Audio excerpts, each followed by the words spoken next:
Coucou mon amour!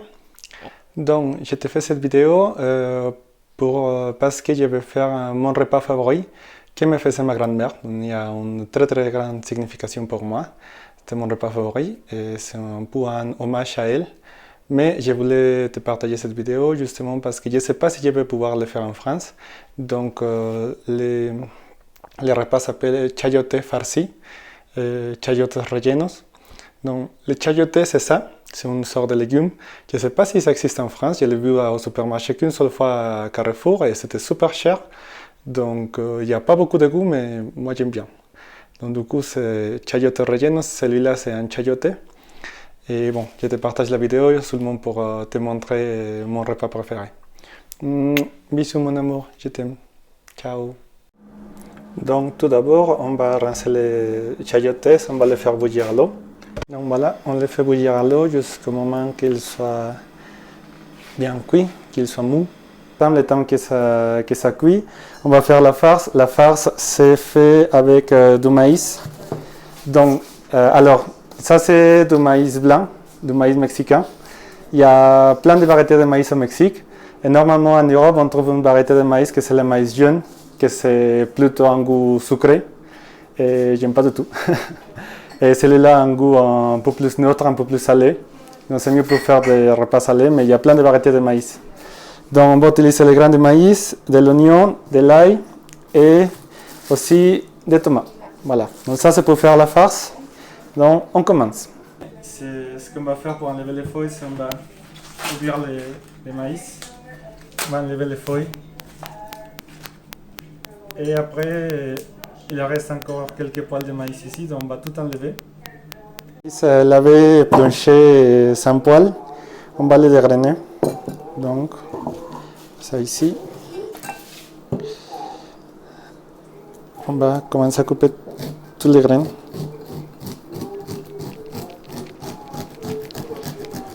Et ça, c'est le plus chiant de toute la farce, en fait. Donc, on a déjà dégrainé les maïs. C'est comme ça qu'il reste. Et celui-là, je vais le donner à notre perroquet qui adore manger ça. Aussi, on a découpé les tomates, l'oignon. Juste pour l'anecdote, l'oignon qu'on utilise, c'est l'oignon blanche. Donc, il n'y a pas de peau. Il n'y a pas de peau. Et en plus, c'est pas très fort. Donc, elle ne me fait pas pleurer comme les oignons en France. Et finalement, on va découper un petit morceau l'ail. Comme ça, voilà. Et un tip pour éplucher l'ail, c'est que tu presses avec les couteaux comme ça. Voilà. Et après, c'est beaucoup plus facile d'enlever la peau. Et bien évidemment, si on va couper un petit morceau, il faut couper la racine. Voilà, hop. Et voilà, on continue. Et ça, je vais le donner à notre petit perroquet. On y va? Lorenzo!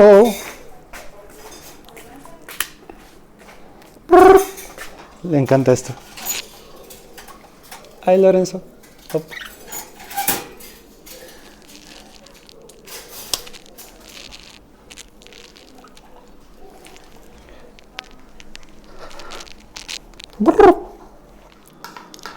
Ensuite, une fois que les chayotes sont cuits, on va les couper à moitié. Donc, si on regarde bien, dans les chayotes, il y a une ligne ici. Donc, il faut couper sur la ligne à moitié. Et comme ça, quand on ouvre, il y a les noyaux qui étaient coupés en deux, mais qui restent entiers. Par contre, si on coupe à l'inverse, si on coupe à travers la ligne, là, le noyau va être coupé à moitié, il ne va pas sortir entier. Donc, c'est très important de couper bien pour avoir les morceaux de chayote. Donc, vous regardez la ligne qui est derrière et vous coupez en suivant la ligne. Et voilà. Celui-là, c'est le noyau du chayote. C'est ma partie favorite. C'est ce que j'aime le plus. Si je pouvais manger que ça, je serais heureux. Non, on enlève un peu de chair pour faire un trou où on va mettre la farce. Il faut faire gaffe qu'on n'arrive pas jusqu'au bout. Parce qu'il faut que les chayotes ils tiennent aussi. Voilà. Et On va utiliser la chair pour mélanger avec le reste de la farce. Et maintenant, pour faire la farce, on va mettre, en espagnol, on l'appelle una cazuela de barro. C'est une casserole en argile. On va la faire chauffer avec un peu d'huile dedans. Et on va mettre d'abord l'oignon pour que ça... En espagnol, on l'appelle acitronar, que ça cuit, que ça devient transparent. Et pour faire ça, on va bouger avec une pelle en bois, justement parce que l'argile et le bois, ça va changer le goût de la farce. Là, on attend que ça soit bien chaud. À différence des poêles et casseroles en métal, l'argile, ça prend beaucoup plus de temps pour chauffer. Mais en même temps, quand on éteint le feu, il va prendre beaucoup plus de temps à se refroidir. Donc c'est bien pour garder les aliments chauds. Là, si vous regardez, si je mets un morceau d'oignon là-dedans, on met, et tout de suite que ça commence à frire, ça commence à faire des petits boules autour. Ça veut dire que c'est assez chaud. Donc on va mettre et ça, c'est le bruit le plus joli du monde. Mais c'est faux, parce que le son le plus joli du monde, c'est ta voix, mon amour. Quand on met l'oignon, on commence à frire. On va baisser un peu le feu parce que c'est trop chaud. On met un feu moyen. Et on va laisser frire un peu l'oignon pour qu'il devienne transparent, pour que ça citronne.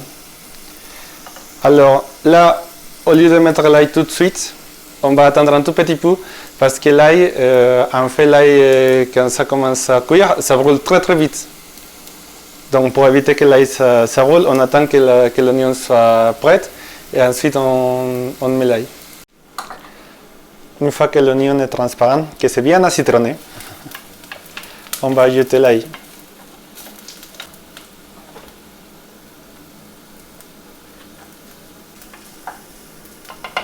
Là, une fois que l'ail s'est bien grillé, on ajoute les grains de maïs.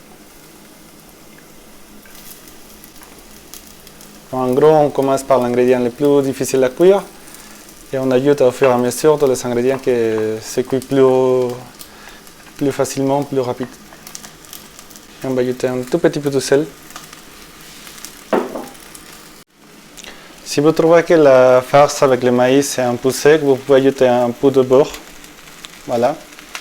Et il faut surtout éviter d'ajouter de l'eau parce que comme les tomates et les chayotes, il y a beaucoup d'eau dedans, ça va humidifier de toute façon. Donc ça, c'est vraiment pour éviter que le maïs crame. Il faut remuer constamment pour éviter que le maïs s'accroche à la casserole.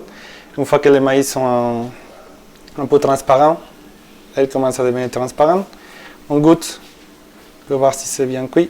Ah là là, ça roule. Oh. Voilà. On ajoute les tomates.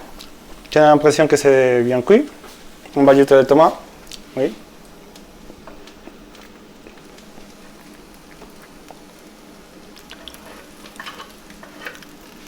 Et les chayotes aussi. Parce que là, on fait les deux. Les chayotes, c'est déjà cuit. Les tomates, ça va cuire très rapidement.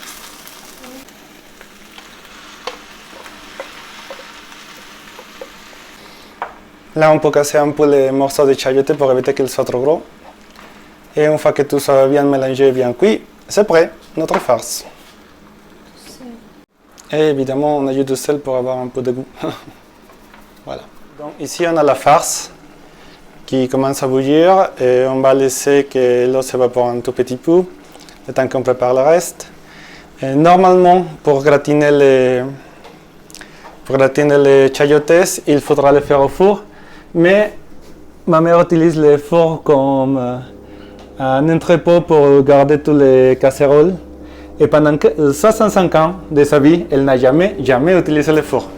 Donc ce qu'on utilisait à la place, c'était ces poêles-là, en aluminium. C'est la poêle où ma grand-mère cuisinait justement les chayotes et où ma soeur et moi on préparait les spaghettis pour Noël chaque année. Et pour compléter ça, on a la couvercle qui est là, qui couvre la poêle et qui fait justement l'effet la chaleur qui tourne dedans et qui fait l'effet du four. Donc, pour éviter que ça s'accroche, parce que justement, il n'y a pas de téflon dedans, parce que cette poêle à l'âge de ma grand-mère, littéral.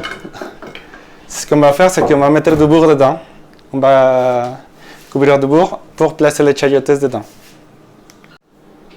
Donc, ici, on va mettre du beurre. Juste un peu bien fine, juste pour éviter que les chayotes s'accrochent au fond. Et c'est juste pour ça. Hop, hop, hop. Voilà. Une fois la farce prête, on commence à farcir les chayotes. Et on va ajouter du fromage manchego au-dessus. Une fois que la farce est prête et que les chayotes sont déjà bien remplis, on va ajouter du fromage manchego, j'ai complètement oublié, ou un fromage fondant pour gratiner, s'il n'y a pas. On va finir tout ça. Hein? Vous gênez pas pour le fromage. There is no such thing as too much cheese. Ouh, c'est prêt. Et maintenant, on va mettre la couvercle, justement, pour faire l'effet de four, et on va l'amener au four. On va faire un peu la place quand même. On va essayer de mettre un four moyen pour éviter que ça crame. Et on le laisse le temps qu'il faut pour gratiner, que le fromage fonde. Ouh, fromage. Voilà, les chayotes farcis, bien gratinés. Bon appétit! On va goûter. Je vais goûter plutôt avec la farce. Hein?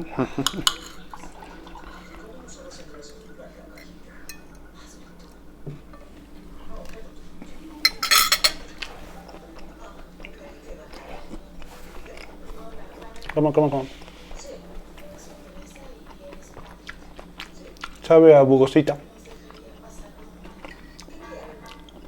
Celui-ci, c'était l'hommage pour ma grand-mère. Bisous mon amour, je t'aime. A plus.